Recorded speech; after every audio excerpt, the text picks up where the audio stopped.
Welcome to this beautiful historic venue for our lecture today by Valerie and Kevin and Victor DiBianco. They're going to tell you a lot of stuff that I already know because I'm in the legal system since 1961.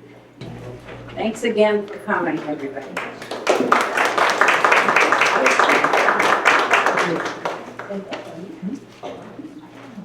Again, thank you for being here. A big thank you to Joe Michelson and Mary Beth Bushel. They gave me information for this presentation, and things I didn't really know. Even growing up in this area, I wasn't aware of a lot of these things. Our Hollywood founder, Joseph Young, in 1924, along with engineer Sam Whitehead, laid out the Hollywood Hills section, which included the third and culminating circle, which is now Presidential Circle. The Historical Society has a slide that shows the building here, and all this was empty, but Joseph Young had this circle already mapped out as far as long as it is, and also the Hollywood Hills area. And then same as the Beach Hotel on the eastern end of the boulevard, the Hollywood Hills Inn on the circle, the grand and well-appointed vista to draw people west.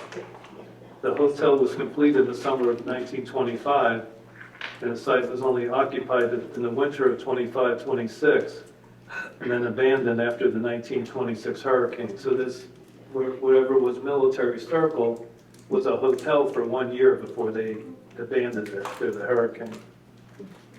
The city acquired the property in 1930. You can go to the next slide. From 1931 through 1984, this third circle was a winter home for Riverside Military Academy in Gainesville, Georgia, which purchased the property from the city. Each winter, the academy brought 600 cadets and nearly 100 faculty and their families to Hollywood. Keep coming. And here's some of the slides of the cadets.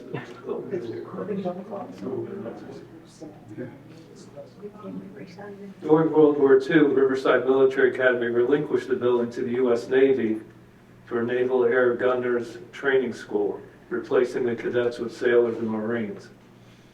The Riverside Military Academy returned after the war. Some of the slides from Riverside. Some of the other ones for the cadets marching.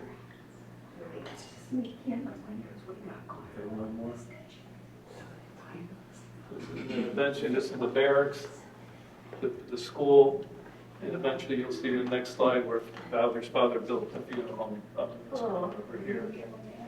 Next one.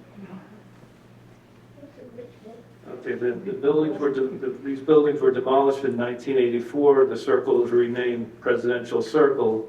In 1987, a modern glass and blue neon building was opened and serves as a visual magnet to draw Hollywood western. Next slide. Okay, let's go through the video.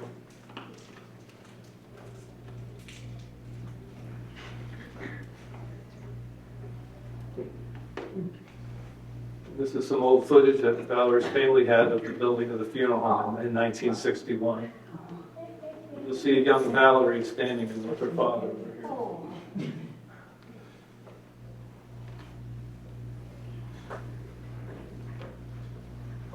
That's funny.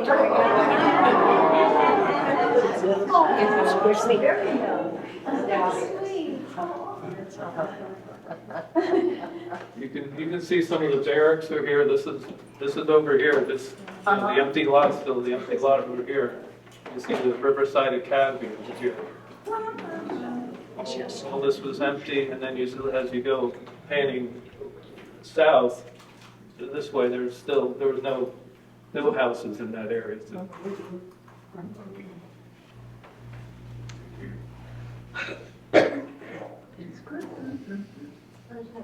There's the barracks where they lived. Yeah.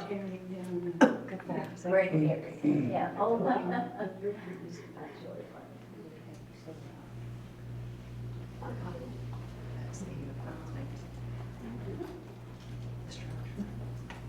This is footage from 1961.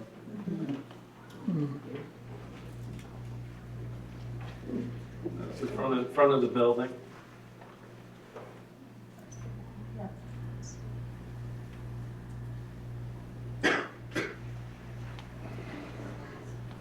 Valerie, did you put your initials anywhere? Did I put my what? Your initials. Of course. There's the cardboard. It's cardboard. You can see there's nothing back there as far as houses or anything. We're just starting models back there. A lot of palm trees, but that's about it. Yeah. My father's model house was back there.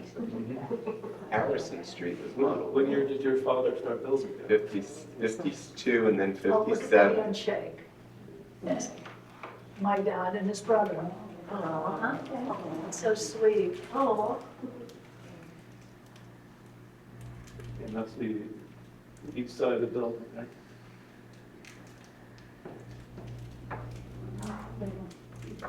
Who designed the funeral home? Pardon me? Who designed it for you?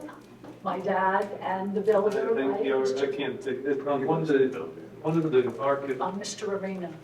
Oh, Oh, yeah, that may be it. that was the arena, that's the last. Oh, That was the architect? Yeah. and that P is a relic. Okay. The P. So without any further ado, my lovely wife Valerie.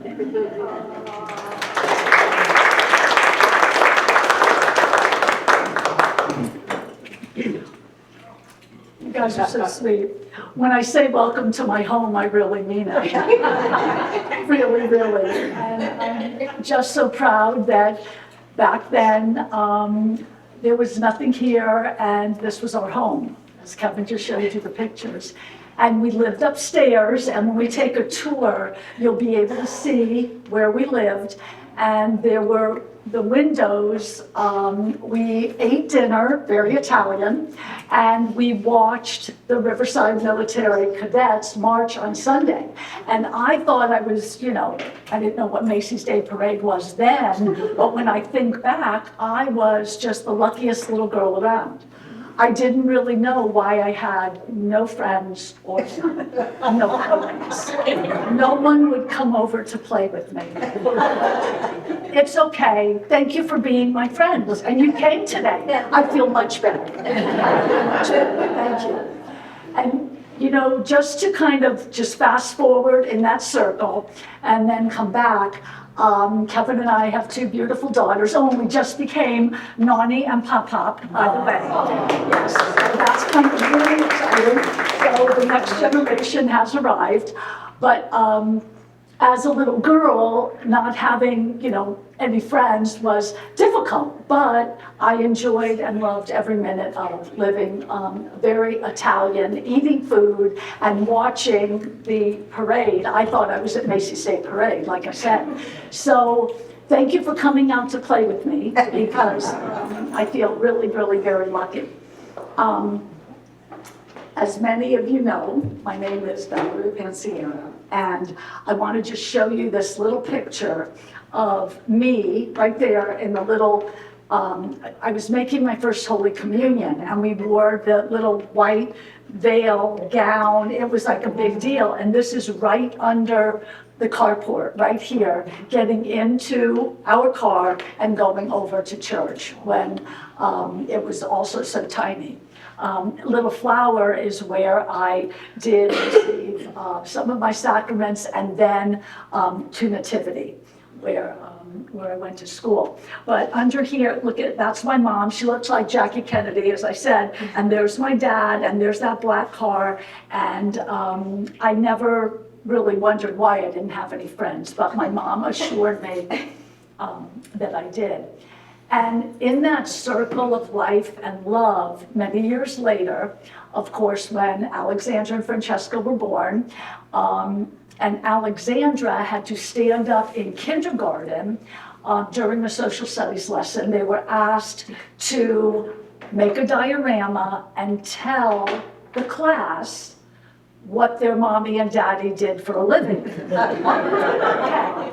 Okay. So Alexandra stood up and said, well, first, Mommy was a teacher, and she taught boys and girls how to read and write and count. Well, now she works with Daddy and Pop, it's my dad, at the funeral home.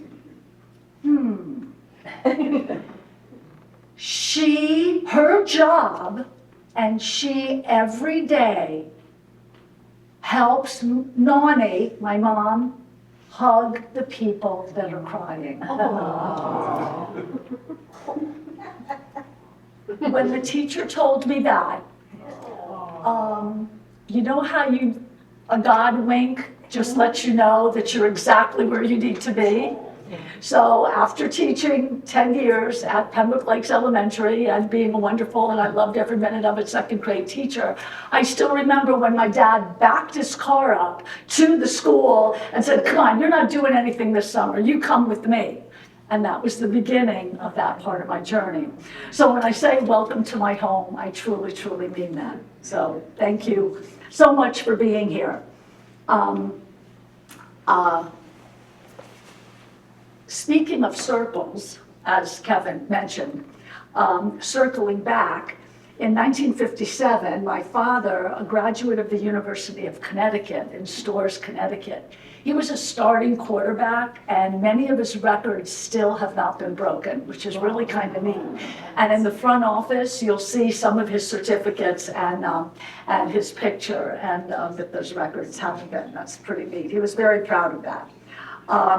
Some of those passing records are still held, and he's also a graduate of the New England Institute of Anatomy and Embalming. And that's after he graduated from UConn, he did come here and receive his license here. My mom, Diane Leandra Panciera, is a graduate of Willimantic State Teachers College, as I said, and in Connecticut, and now it is called Eastern Connecticut State University, and they were married in Groton, Connecticut. So when they ventured here, and as we said, there was nothing here, the year was 1957, and after working for a year in Connecticut, my parents ventured here, as I said.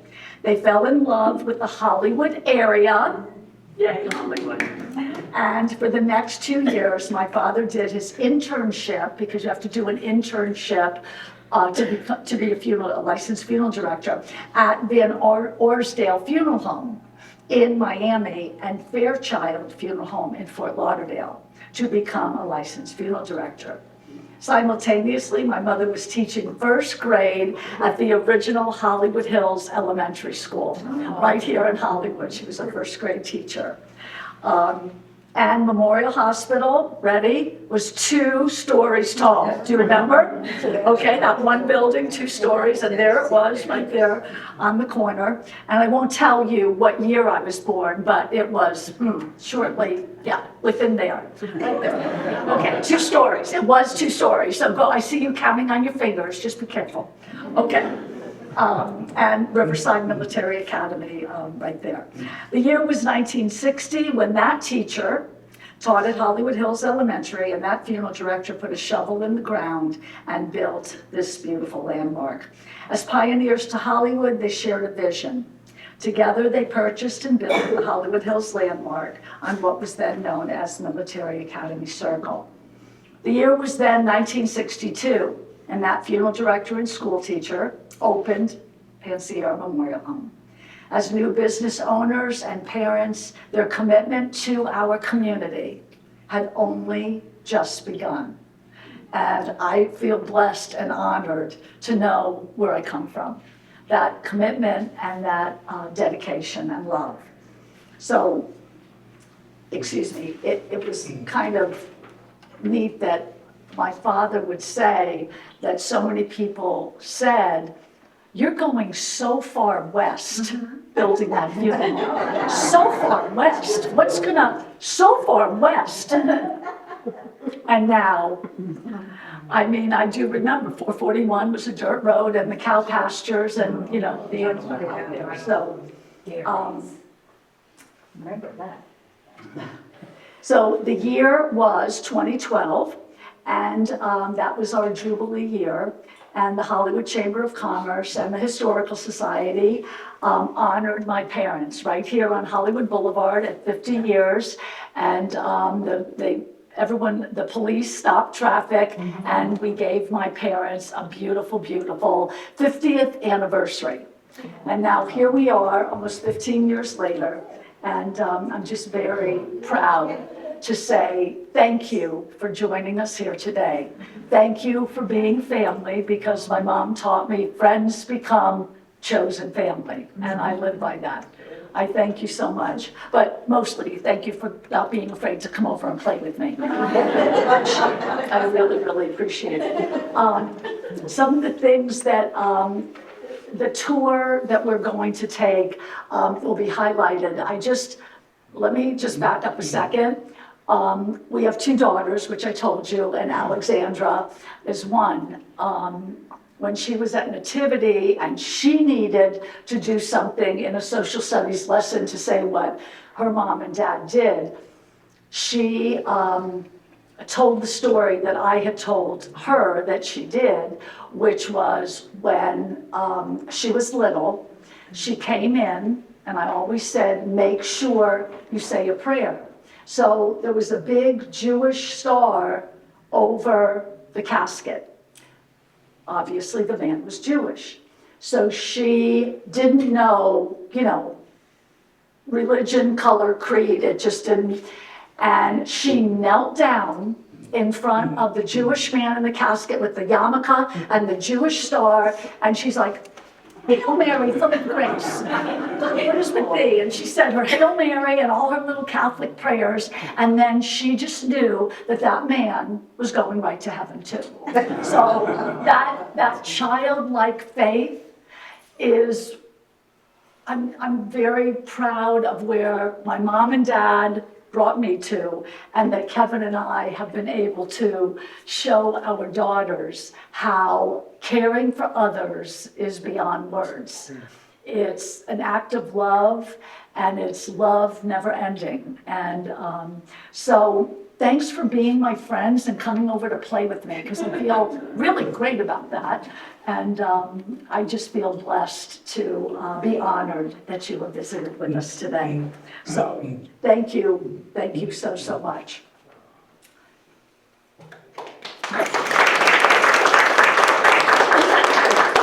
I'll be back because I have a cute little something giveaway for you. But at this time, I would like to invite our wonderful Victor DiBianchi. His mom and dad and my mom and dad were friends 100 years ago when they first came to Hollywood, and we remain friends become chosen family. So thank you for honoring us, Victor, here today with your presence. Thank you.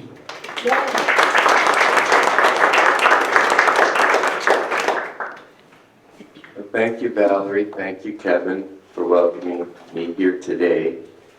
Other than for one of my funerals for friends or family. It's a blessing to be here. I know so many of you, and it's just wonderful.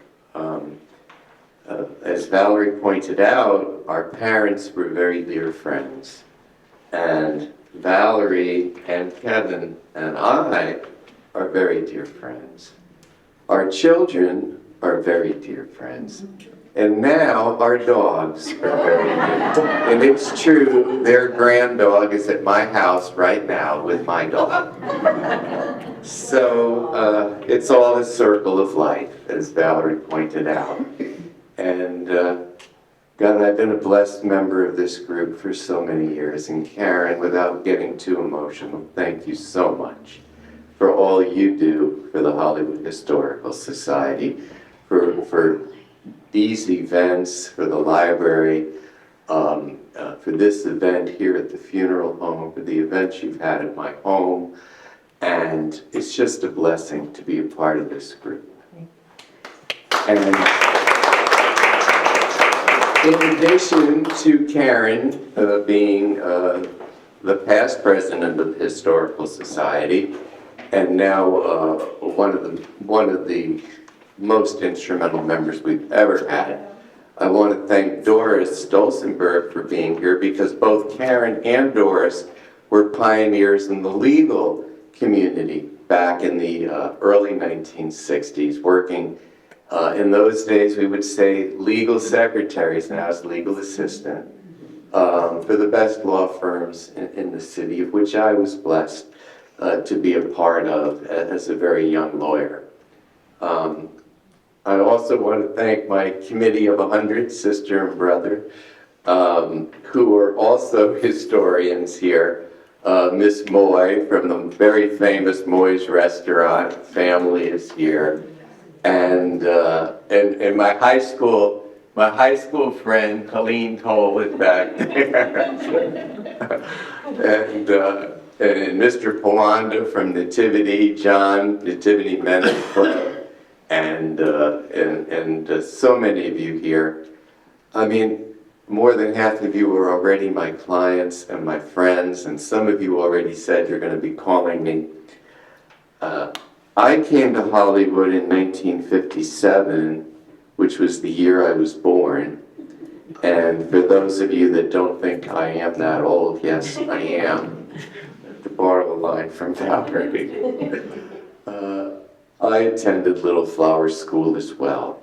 And I went on to the University of Miami, where I graduated in 1976 at the age of 19. Yes, and I graduated from the University of Miami School of Law, double hurricane, all about the U. In 1979, I went to work for the law firm of Ellis, Spencer, and Butler in Hollywood, the greatest law firm in Hollywood, and probably the best that there ever was.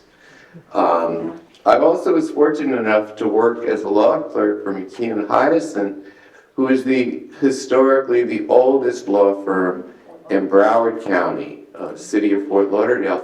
Some of you might be familiar with Carl Hyacinth, the author and the publicist. Well, his grandfather, who lived to be well into his late 90s, and I remember him, I was his law clerk. Isn't that crazy? Where the time went, my God, it seems like yesterday. And then I worked as a law clerk on Miami Beach, Lincoln Road Mall. You could take a bowling ball and roll it down Lincoln Road, and now, of course, it's the epitome of the social scene today.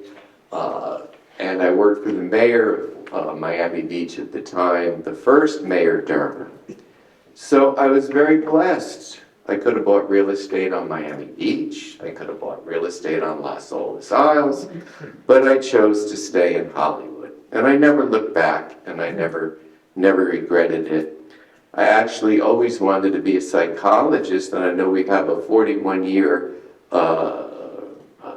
affiliate of a psychologist here in our room today as a guest. And my daughter is graduating, one of my daughters is graduating this year with her PSYD, Doctorate of Psychology. So it's a great blessing.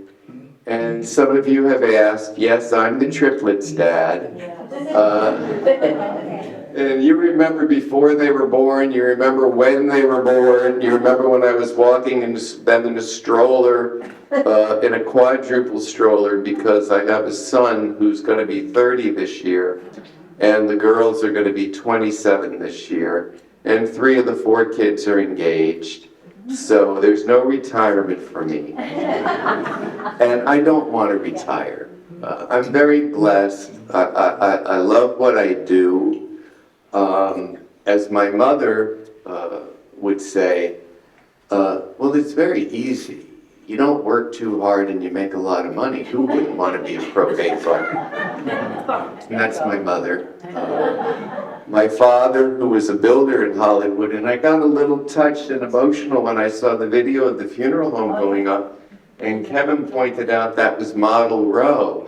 In 1961, it was on Harrison Street, Model Row, and Andy Arena, who built this funeral home, and my dad, who was a builder, back into the 1950s here in Hollywood, they had their model homes on Harrison Street. And it really gives me the chills when I saw that. My parents were Broward County pioneers, but once again, thanks to the connections that Karen had with Broward County. And I served as one of the Broward County historians. I was secretary of the Broward County Historical Commission before it was dissolved in the 1990s or early 2000s. Probably it was early 2000s. I've served as president of almost everything here in town. A Kiwanis Club, Committee of 100. Also, I was past president of the Broward County Bar Association almost 20 years ago now, seems like yesterday. And this is my 46th year of being an attorney. And I don't want to retire. I want to work as long as God lets me. And I still work full time. And even though I turned 68 this month. And yes, I have white hair. I can make that dark anytime you want. But wills, trusts, probate, and estate planning, and how to avoid probate. It's very easy. I'm going to simplify it. I'm going to make it easy. And you're going to have to do it sooner or later. Or your family, your loved ones, your children, your nieces, your nephews, your heirs are going to have to do it for you. Better you do it during your lifetime and not wait. And it's not too late. It's not too late. I had a client come in, 98 years old. I haven't even signed a will yet. It's too late. I said, you're here. It's not too late. And I've been very blessed. I've had clients. My oldest client was 107. I've had 107, 106, all the way down. All the way down. And my dad lived to be 101 week. So it was a great blessing.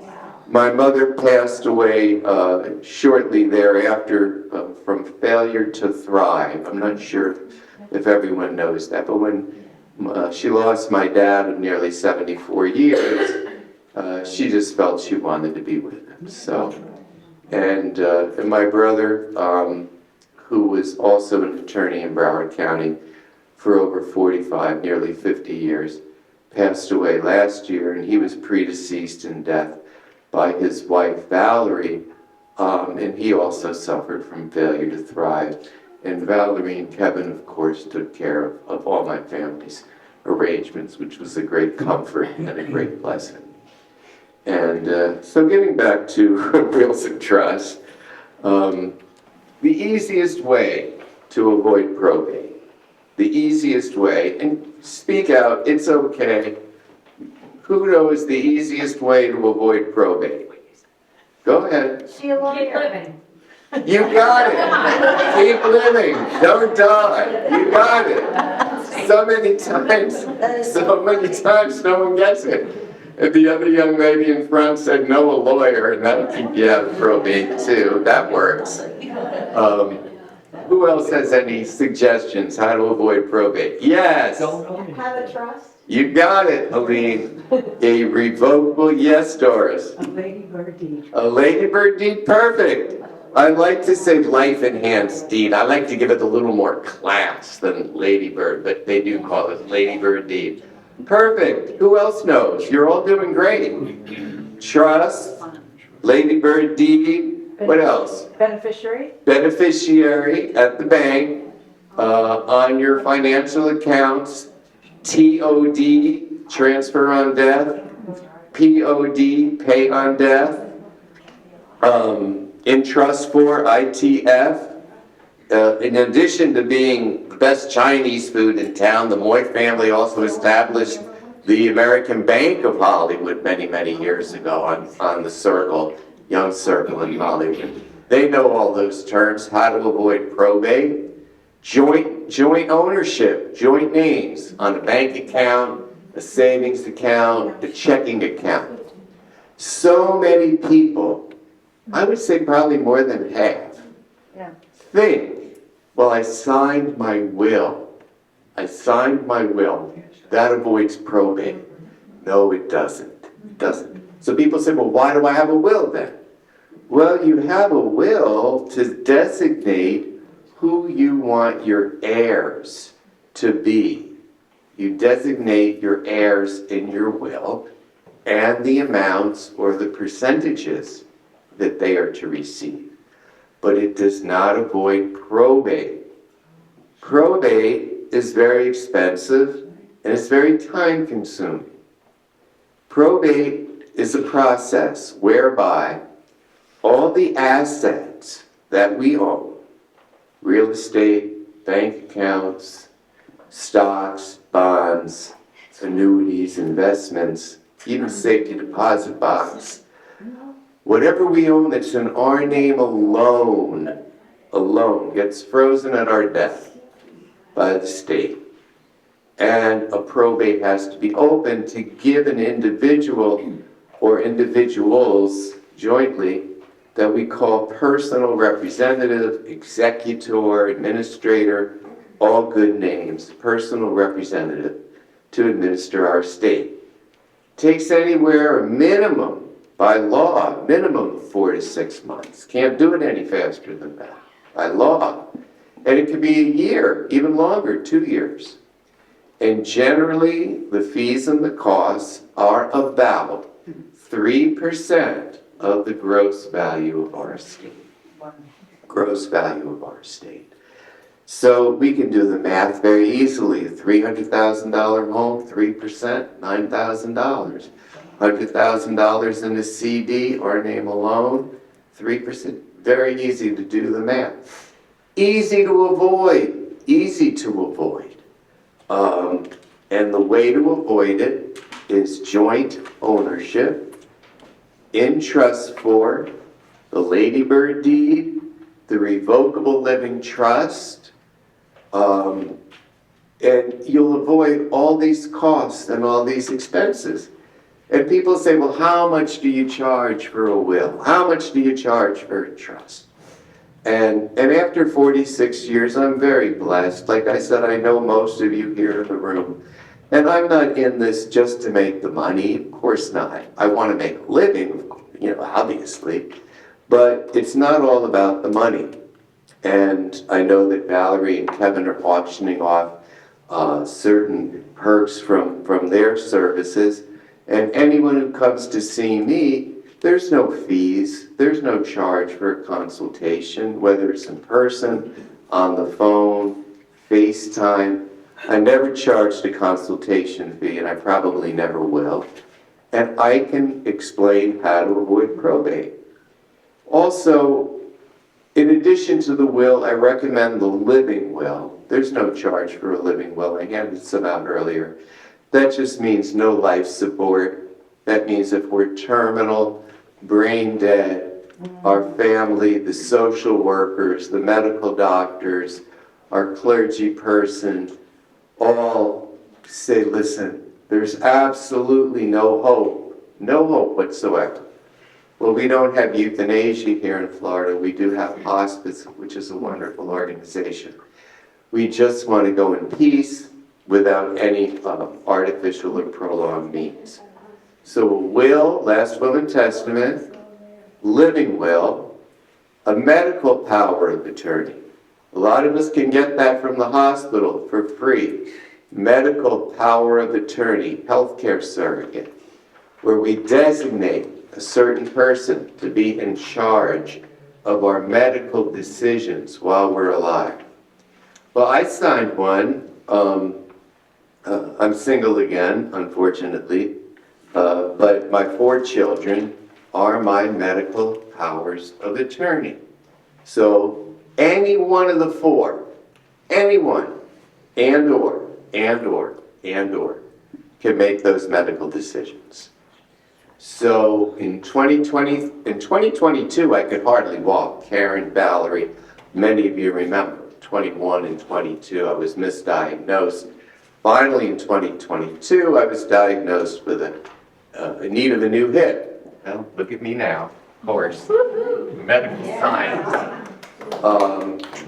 So my children came, well, one of my daughters, the psychologist to be, came with me to the hospital, and in case there was an emergency, anesthesia, issues, cardiac arrest, anything, she was able to make the medical decisions because obviously I couldn't.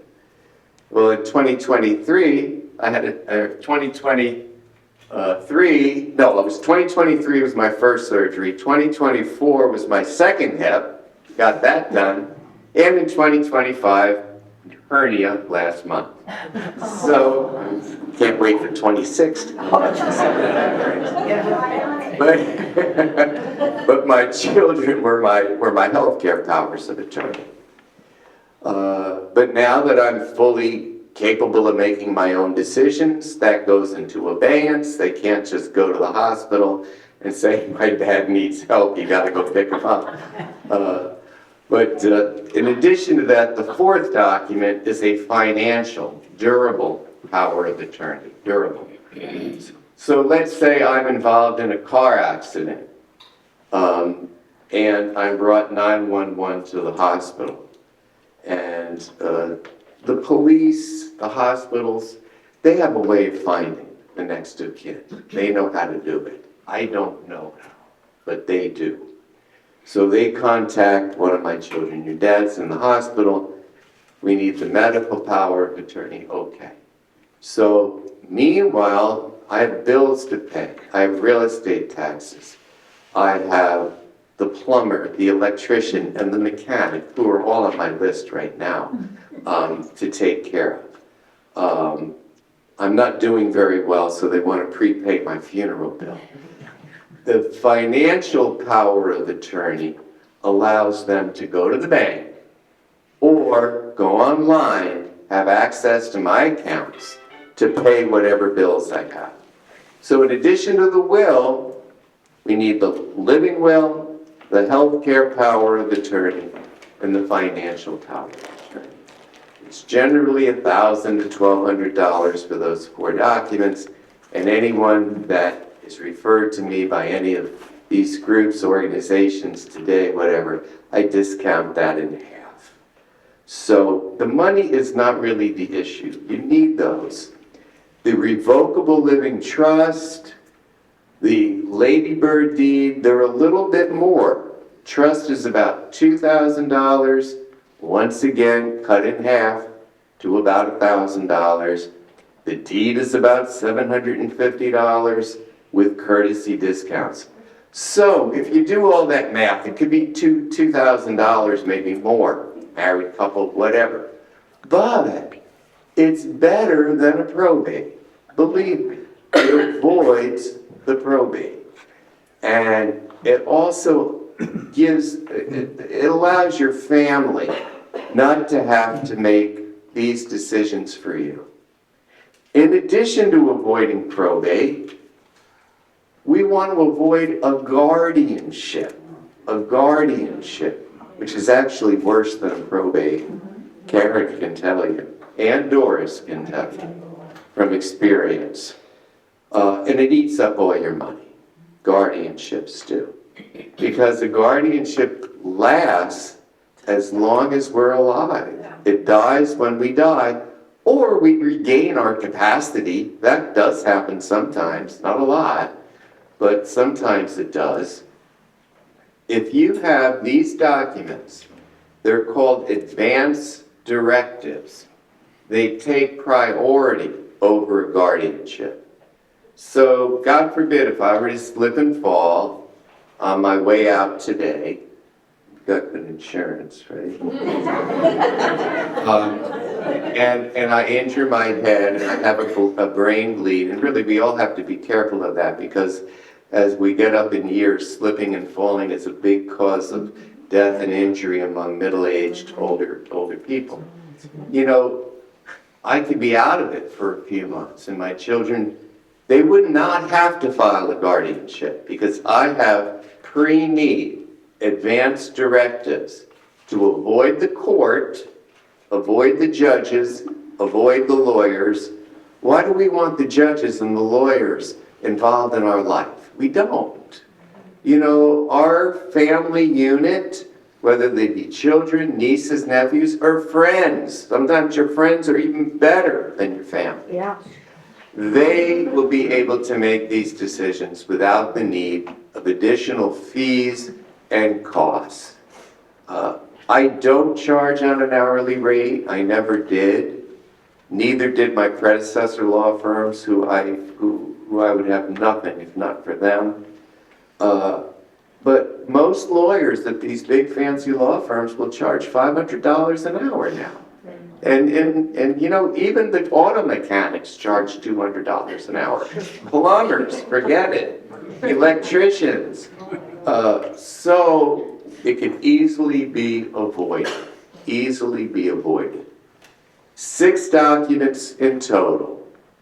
The will, the revocable living trust. Revocable means we can change it, we can amend it anytime we want. The will then becomes a pour-over will, like a teapot with tea flowing into a teacup that then flows into the trust to avoid probate. 3rd document, living will. 4th document, healthcare power of attorney. 5th document, financial power of attorney. And the 6th document, either the Ladybird life enhanced deed or quitclaim deed into the trust. Quitclaim deed into the trust. People might say, well, and everything I have is in the name of my trust. Everything I have. My real estate, my home, my office, everything is in the name of the Victor DiBianchi Revocable Living Trust. And I promise you, I guarantee, if you do a trust, your taxes aren't going to increase. You're not going to lose your homestead. I don't care what your next door neighbor said, that's not a lawyer. If they're practicing law without a license, your taxes will not increase. You will simply avoid the probate. If you have a safety deposit box, if it's in your name alone, trouble. Add 2 or 3 names on there. Because if it's in our name alone, it gets frozen at our death. No good. We don't want the government with a bank officer coming in to take an inventory of all the gold, all the diamonds, and all the cash. Vehicles, vessels, no probate. Easy to avoid probate. Works of art, keepsakes, mementos, antiques, no probate. All that passes outside of probate. Anyone have any questions, comments, concerns? I don't want to go over my limit of talking. Yes, Doris? Okay, you mentioned the guardianship, Right. but what happens if somebody doesn't have anybody to take over? Then they have to go into the guardianship, right? That is correct. If there is no one to be your guardian, the state of Florida will take over. That's bad. Now, I didn't mention that I was very honored and blessed to be the guardian of Clarence P. Hammerstein, who was a Hollywood historian back in the 1930s. And many of you have been to the Hollywood Historical Society. That was his home, the Hammerstein House. I was his guardian, but he designated it in his will, along with other charities. But yeah, if there isn't anyone, we become a ward of the state. They use our money. They go to the bank and use our money. But a private guardianship company, who also charges exorbitant fees, will take over. And there's very little supervision, so anything can happen. Okay, I have some more questions. Yes. Okay, my brother died 2 weeks ago, I'm sorry. and he had a house in Delray, and he has a house in New York. And he was in his right mind. His wife died from Alzheimer's a year ago. So I said to him, do you have everything in your children's name? He said, I have everything taken care of. Guess what? He just didn't. died. He had a will. They can't even get into the bank accounts. He had nothing, no names on there, nothing. I'm sorry. And he was so frugal, you know what it's gonna cost him now? Thousands, And then he has to get a lawyer, they have to get a lawyer in Florida for the Delray property. right? They need a Florida Here's lawyer. another one. I'm going to Colombia, South America next week God bless. because Are my you coming grandson back? died last year and my daughter has property there under his name only. Oh, wow. So we have to get a lawyer over there. That's the thing we want to avoid. You brought out a very good point. That's what we want to avoid. We don't want a probate. Well, she said she didn't think the son would die I before. know, I know, I know. Of course. We've had different friends that lost all their children prior to them. You know, only God knows. But you brought out a good point. Double check everything. Review your papers. When my mother and father were alive, my father, anytime he would get anything in the mail, would show it to me. Does this look okay? Have an extra set of eyes look over. Well, the banks changed ownership so many times. Like, for instance, Hollywood Federal became First Union, became Wachovia, became Wells Fargo, probably something else in there. Well, he and my mom had everything joint in trust for their 3 children. Well, one day a bank statement came in, my father's name alone, without my mother. I said, Dad, this is in your name alone. Impossible, impossible. Well, the bank made a mistake. But if he would have passed prior to that, it would have been a probate for something that wasn't his fault. So these are the issues. Yes, you had a You question. mentioned joint. Is co-trustee effective as joint?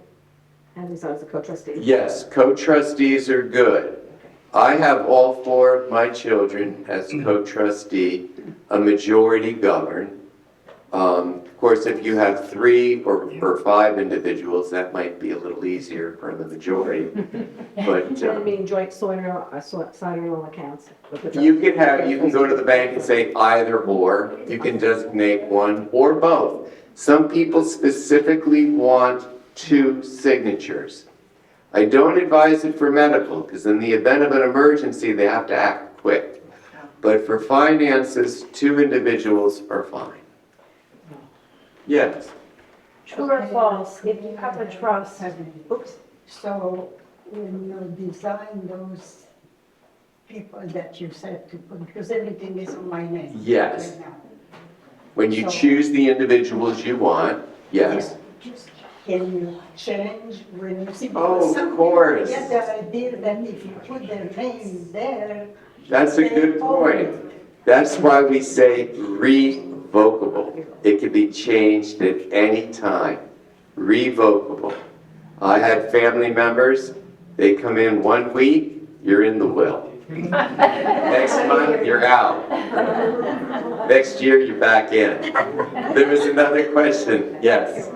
true or false, if you have a trust, but you have property that is not in the trust, just in your name only, somebody told me that it's assumed that that's part of your property and part of your trust, it gets moved into the trust on death. No, false.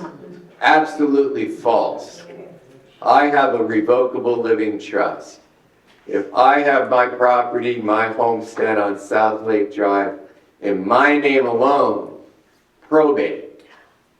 Therefore, is that individual a lawyer that told you that? It was a financial person. So they're not a lawyer. That's a crime in the state of Florida. Let me have their name, please. They're practicing law without a license. No. Okay. No, no, no. And a lot of lawyers are guilty of that too. They'll say, oh, you have homestead. There's no probate for homestead.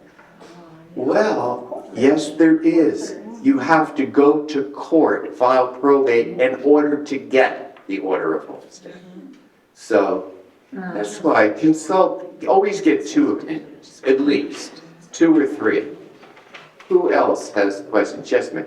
So, my understanding is that you live in one state, you set all this up here in Florida, but then you move to another state, and you have to do that all over again? No, you have great questions. I'm going to repeat that. If you establish a Florida will, trust, healthcare, and you moved to another state, no, your grandfathered in. As long as it was valid in the state where you signed these documents, they're going to be valid in the state you moved to. And vice versa. If you did all this in the state of New York, let's say, and you moved to Florida, as long as they were valid at the time that you signed in New York or the other state, they're going to be valid here in Florida. I mean, I suggest if you're going to be a forever resident of the next state, probably it'd be a good idea to look at getting new documents in that state. Yes. You mentioned transfer on death, pay on death, in trust form. Which is the easiest for your spouse, say, to get hold of them? They're all the same. People? It's just Yeah. whatever the bank chooses? Yeah, whatever exactly right, whatever terminology the bank wants. But if it's a spouse, you might want a joint. And another good point, I know I'm talking long and I think I have to stop, but I'll stay in case there's any questions. Another point is if it's in trust form and we don't die, we're still alive, then the beneficiary has no right to go to the bank and get that money. So they can't pay your bills. They can't use that money for your benefit because you did not die. That's why I suggest joint. Joint. You really have to trust the person, but I'm sure that we would, otherwise we wouldn't. Do I have time for one more or am I done? One more? Okay, yes. I've heard irrevocable, I believe in, but irrevocable. Irrevocable? Someone's told me that, I'm not doing that, but someone's told me that's better because you're saving money for some reason. I believe revocable is better because you have choice as the person with all the assets, correct? Well, I've been told and learned and taught, never judge a book by its cover. And I'm not going to, but I think for the vast majority of us here in this room, probably we do not need an irrevocable trust. Irrevocable trust is only if we're over the federal estate tax limit, which this year I believe is $12 to $13 million, 26 million double, 25 million or so double. But I did have a client back in the last century in the 1900s when the rule was 1 million. And he goes, well, you know what, I'm leaving everything to my lady friend of 50 years. There won't be a probate. And what about tax? I said, oh, don't worry. If it's under $1 million, there's no tax. He said, well, I have an estate of $3 million. I said, oh, wow. Let's talk. And I said, if you die a single man, there's going to be roughly 50% of federal estate tax. But if you die a married man, the spouse inherits tax-free. What happened? They got married. And you know what happened after that? He lived. But no, I think revocable is the best. And thank you so much. God bless you.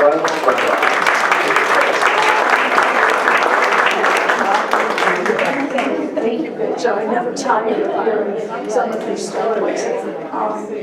So I have a little cute one too, because I have to tell you about my hug coupons and then give you a prescription for life. I host Butterfly's Journey, which is an ongoing support group on the second Thursday of each month. And when I first said that to my father many years ago that I wanted to do that, that generation, again, didn't really talk about their feelings, or he certainly didn't think that, he had never thought of anything like that. But because I was his daughter and he was my dad and he said yes to my Butterfly's Journey. During one of those Butterfly's Journey, which I'm just so proud and I'm so blessed to have been able to do that and to continue to do that here, I was speaking, and we were right there in the garden room, and I was talking about feeling and loving and missing someone and hugging someone when there are no words. So I was going on, and a man in the back of the garden room raised his hand. And I called on him, and he started to talk about his wife. And emotionally, in the middle of talking about his wife, he just broke down and he started crying. And he was rubbing his chest, and under his breath, rubbing his chest, he said, "I need a hug." Okay, you were there. Okay, from my seat in the garden room, and everyone in the room was just tearing up, as we just did. And I got out of my chair, ran across the room, and I jumped on the man and hugged him. So everyone is crying in the room, and Kevin hears and sees me on top of the man. And he just quietly closes the pocket doors and just kind of shakes his head. So in my own little mind, I thought, get off of this man. So I did, and as I backed up, the man straightened up and kind of stopped, crying a little bit, and he said, "All I was trying to say, Valerie, is that I have a nightshirt that says I need a hug." That's all he was trying to tell me. So so everyone that was crying in the room then laughed and smiled with the tears coming out of their eyes. And that is when and why and how I invented a hug coupon, which you are going to receive today, because that hugging is healthy, and that story I will never, ever forget. And Kevin can prove it. My dad was here too, and they kind of closed me in together at that moment. But now my hug coupon is absolutely famous, and you're each going to get one. Hugging is healthy. It helps the body's immune system. It keeps you healthy, cures depression, reduces stress, induces sleep. It is invigorating, rejuvenating, has no unpleasant side effects, and is nothing less than a miracle drug. Hugging is all natural. It is organic and naturally sweet. It has no pesticides, no preservatives, or artificial parts. No batteries to wear out, no periodic checkups. It is low energy consumption, high energy yield. It is inflation-proof and non-fattening. I really like that part. Has no monthly payments or insurance requirements. It is theft-proof, non-taxable, non-polluting, and of course, fully returnable. So hugging is definitely healthy. And could you just practice with me for a minute? Because we always have to start by hugging ourselves. They say about putting the oxygen mask on yourself first. So put your right arm out and wrap it around your left. Put your left arm out and wrap it around your right and squeeze. Hugging is definitely healthy, and you will get a hug coupon today. And Butterfly's Journey is on the second Thursday of every month, and everyone can come and bring a friend, and it's just nice to know we're not alone. And when I say welcome to my home, I truly mean that. So Butterfly's Journey and a hug coupon, all for you. So thank you. Yeah.